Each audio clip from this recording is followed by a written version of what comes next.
سلام به روی ماهتون. به کانال فامالیز تیستی ادونچر خوش اومدین. امروز میخوایم نون بپزیم. بریم کارمون رو شروع کنیم. تو مرحله اول یک قاشق غذاخوری مخمر رو با یک قاشق غذاخوری شکر، یک پیمانه شیر گرم و 2/3 پیمانه آب گرم مخلوط میکنیم و خوب هم میزنیم تا هیچ گلوله‌ای از مخمرها توی مایمون باقی نمونه. هر پیمانه شیر گرم و آب گرم حدود 150 میلی لیتره.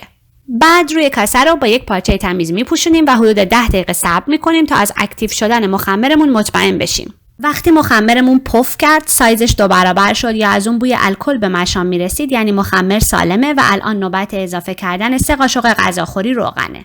بعد از روغن نوبت اضافه کردن آرده. برای این دستور من حدود 300 گرم آرد استفاده کردم که 80 گرم اون آرد سبوسدار بود. من آرد رو جداگانه آماده میکنم و معمولا بهش 1.5 قاشق چایخوری نمک اضافه میکنم.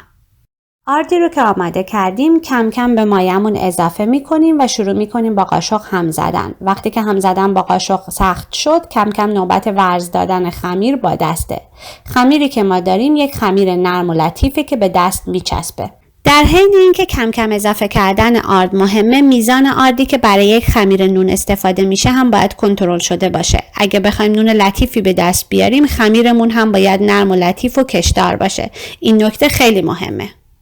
چون چسبندگی خمیرمون زیاده، ما برای کنترل خمیر و اینکه راحت تر ورز بدیم، به جای اینکه هر دقیقه بهش آرد اضافه کنیم، احتیاج به یک محلول داریم. محلول ما حاوی 1 قاشق آرد و 1 لیوان آبه. اون رو درست میکنیم و کنار دستمون میذاریم.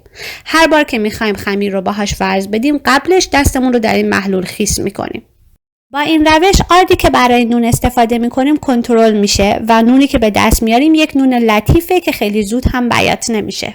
خمیرمون رو به مدت 5 الی 6 دقیقه خوب ورز میدیم. مجدد تاکید میکنم برای این خمیر به جای استفاده از آرد، دستتون رو توی محلول خیس کنید و خمیر رو با دست خیس ورز بدین. بعد از اینکه خمیر رو خوب ورز دادیم، اون رو چونه میکنیم و تو ظرفی که قبلا توش آرد پاشیدیم قرار میدیم. روی ظرف رو میپوشونیم و اجازه میدیم خمیر به مدت 1 ساعت استراحت کنه. این کار کمک میکنه خمیر ما به اصطلاح ور بیاد و حجمش 2 برابر بشه.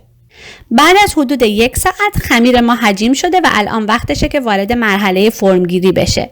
خمیر ما تو این مرحله عرق کرده و حتی شلتر و چسبنده تر به نظر میرسه. این حالت خمیر شما رو نگران نکنه. این دقیقاً همون چیزی هست که ما میخوایم. روی کانتر 1 قاشق غذاخوری از مخلوط آرد بپاشید. بعد خمیر رو روی آرد پهن کنید و شروع کنید برای مدت 2 الی 3 دقیقه خمیر رو خوب ورز بدید. محلول آب و آرد کنار دستتون باشه و چنانچه خمیر خیلی به دست شما میچسبید، گهگداری دستتون رو به محلول آغشته کنید. خمیر رو باید برای حدود 3-4 دقیقه ورز بدیم تا در نهایت به یک خمیر نرم، چسبنده و کشدار برسیم. من برای اینکه بتونم شکل متنوعی از نون رو داشته باشم، خمیرم رو به 2 قسمت مساوی تقسیم کردم. وزن هر خمیر حدود 200 گرم بود. از قسمت اول خمیر من 4 تا باگت کوچولو درست کردم. برای این کار نصف خمیر رو روی کانتر پهن کردم و بعد اون رو به 4 قسمت مساوی تقسیم کردم. بعد هر قسمت رو به صورت دایره کوچیک چونه گرفتم. چونه ها رو توی سینی فر که کاغذ روغنی داشت و کمی هم آرد پاشیده بودم گذاشتم و روی خمیرها رو با یک پارچه تمیز پوشوندم تا به مدت 30 دقیقه استراحت کنه. نصفه دوم خمیر رو هم تو سینی که قبلا توش کمی آرد پاشیده بودم به صورت دایره بزرگ پهن کردم. اینجا اگر خمیر کمی به دستم میچسبید، از محلول آرد و آب استفاده کردم. روی این خمیر رو هم با یک پارچه تمیز پوشوندم و اجازه دادم اون هم به مدت 30 دقیقه استراحت کنه. 20 دقیقه قبل از اینکه خمیرها رو داخل فر قرار بدید، فر رو روی درجه 205 روشن کنید و یک کاسه آب داخل فر بذارید. در فر رو ببندید و اجازه بدید داخل فر کاملا مرطوب بشه. قبل از اینکه باگت ها رو توی فر بذاریم، با چاقو روی اونها رو یک برش ظریف میزنیم. بعد از زرده تخم مرغ و کنجد برای تزیین اونها استفاده میکنیم. بعد از اینکه کار تزیین باگت ها تموم شد، باگت ها رو به مدت 20 الی 25 دقیقه روی درجه 205 فر قرار بدید تا بپزه. در تمام طول مدت پخت، کاسه آب باید داخل فر باشه.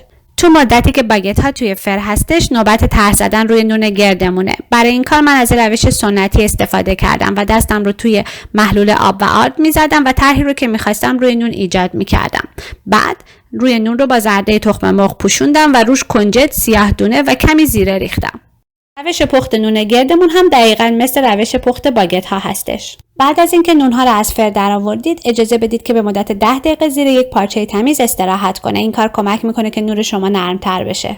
نون های خوشگل و خوشمزه ما آماده است. ای کاش میتونستم علاوه بر دستور نون، بوی خوب نون تازه رو هم که توی خونه پیچیده با شما تقسیم کنم. به نظر من که بوی نون تازه بهترین رایحه دنیاست. امیدوارم از این ویدیو خوشتون اومده باشه.